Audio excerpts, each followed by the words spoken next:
Okay, goedemiddag. We are here with Lennard and Marcel. Lennard is the CEO and co-owner of the group Automotions, and Marcel is the financial controller of After Sales. So thank you first for this little interview about the process, and it's a conversation, so you can answer together. And first question is, how would you describe a typical dealership in Netherlands? That's a good question, because actually there is not, by now there are no typical Dutch dealerships anymore. There's a big diversity. There are about 2,000 different dealerships, and the top 50 of dealer holdings, yes, dealer groups, sell more than 50% of the total volume. So you see a large increase in that area and a decrease in the smaller dealerships. So then the groups are creating more a structured way, yeah, and buying in small dealerships. Exactly. Yes. Yeah. Okay. So how many, can you give some hard numbers about Automotions? Yeah, of course. We sell 7 brands, divided in 5 groups. So it's Fiat and Alfa Romeo. We sell Mercedes-Benz and Smart, mm-hmm, Opel, Peugeot and Volvo. And also Mercedes trucks. Trucks and vans. Trucks so and the vans. total, Okay. the total group the of Mercedes. Yeah, that's right. We do that in 19 different locations in the southwest of Holland. This year we sell about 7,000 cars in total, cars and trucks and vans. And the turnover is just below 200 million euros this year. Okay. And how Automotions grew from the dealership until today? How was the process? Yeah, until 2006 it was the typical Dutch dealership with a single brand. I owned a Mercedes dealership, and my present companion, my colleague Jeroen, owned an Opel dealership. We combined them and started taking over more brands, more dealerships of the same brand, and also different brands. So we added Peugeot, we added Volvo, we added Fiat, Mitsubishi, Lancia. What am I forgetting? I think we grew. Main. Yeah, so grew very fast. And that's, well, beside the dealership we have our own body shops and leasing company as well. And that's, well, in the last 7 to 8 years, Automotions grew to what it now is. So, but for sure then you had some problems when you start running an enterprise of this size and complexity.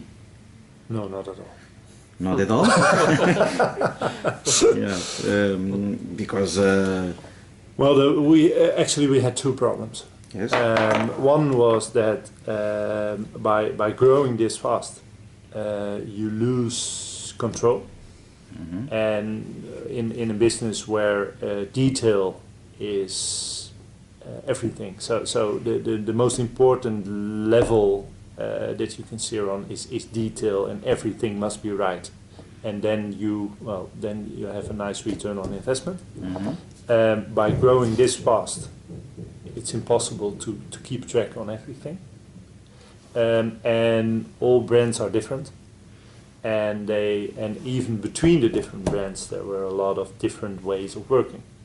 So that's one part, yes, of our problem. And then you had in 2008, 2009, the crisis came, financial crisis, which meant that you have to, reduce the number of sites, look very good at what dealerships are good, what are not, which brands are good, which are not, and reduce the number of employees as well.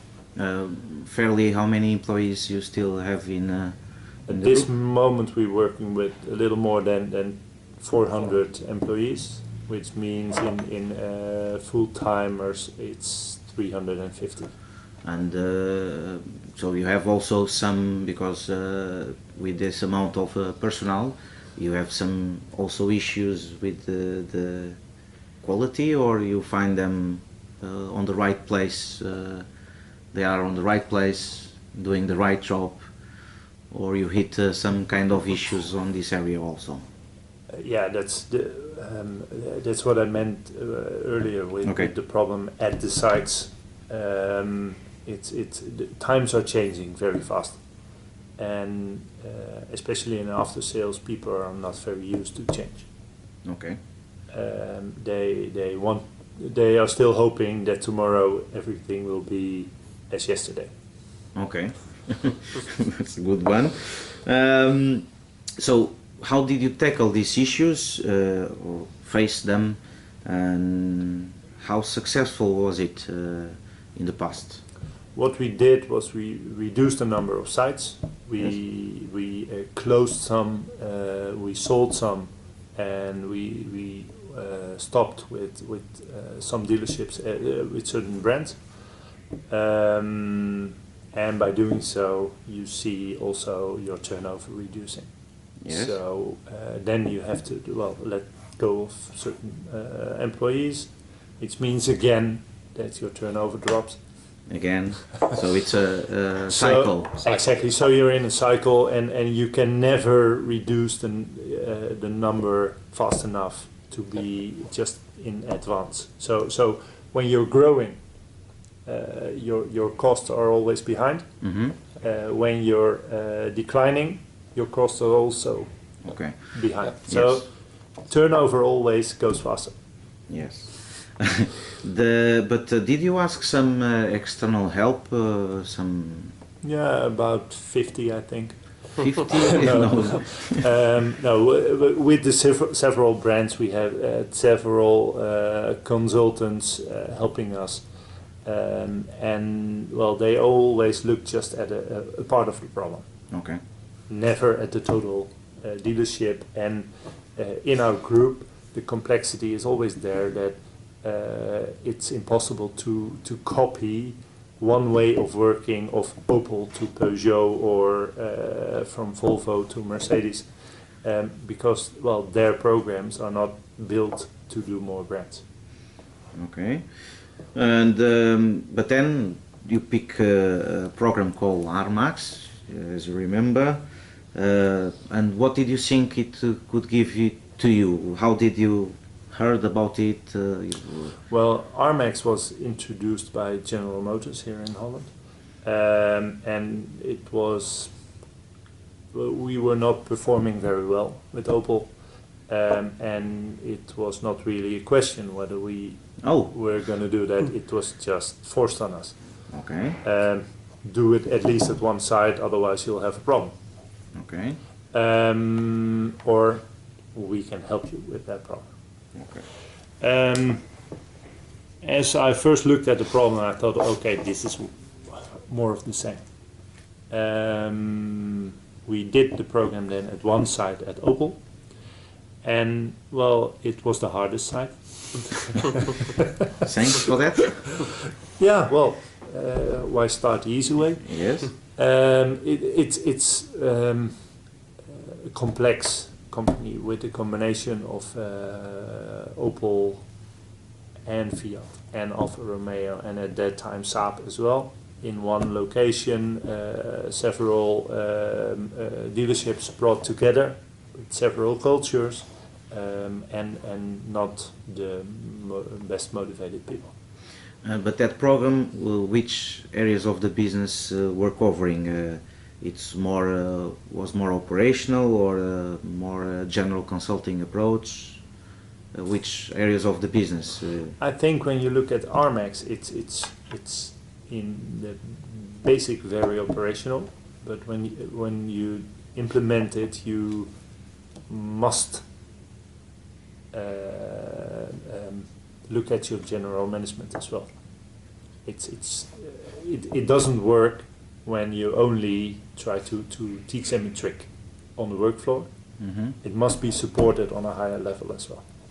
But you think as RMax as a product for one site or for group level? Well, what we did with we kind of changed the RMax to an AMax, the Automotions Max instead of just the Opel part, and then it's a very universal way of steering your total after sales business, and it's very suitable for multi-sites, Mm-hmm. but also multi-brands, if you just implement a way of working. And the different elements that are in the program are universal. You can do that everywhere. And okay, but as you said, the AMax, your program, was after you hear something about BRT. Mm-hmm. And what made you feel different when you heard something about BRT? Was the consultant? Was the whatever? Of course, it was the consultant. Okay. No, well, it's very important that the consultant that helps you implement it has a feeling with the company, a feeling with the management, and the other way around.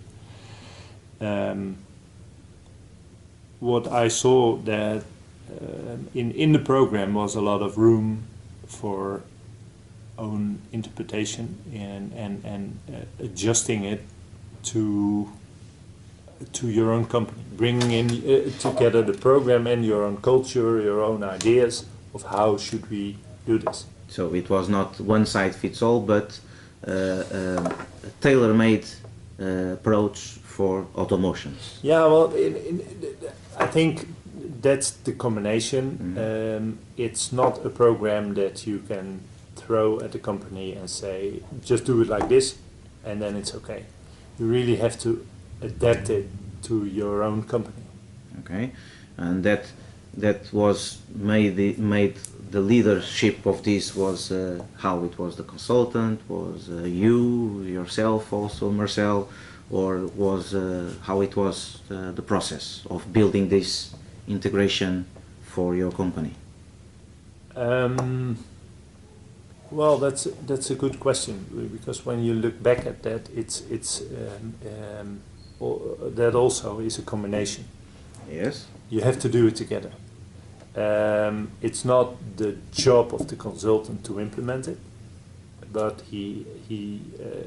that's a management issue, management job. But you cannot do that without a consultant, because there is somebody who has to do the trainings, explain over and over again what the ideas of the program are on the work floor. Okay. In the workshops with the service advisors. So it was a partnership. It's really a partnership. The same with the role of the after sales controller. Mm-hmm. It's all based on measuring, seeing what happens. It's in after sales in general. People always know what to do. Mm-hmm.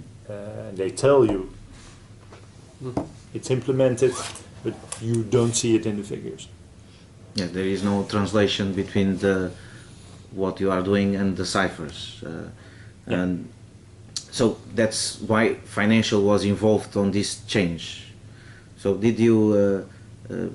What were you doing before the AMax BRT adapted for automotions? How we were reporting, what was happening in the financial area, and now how it is.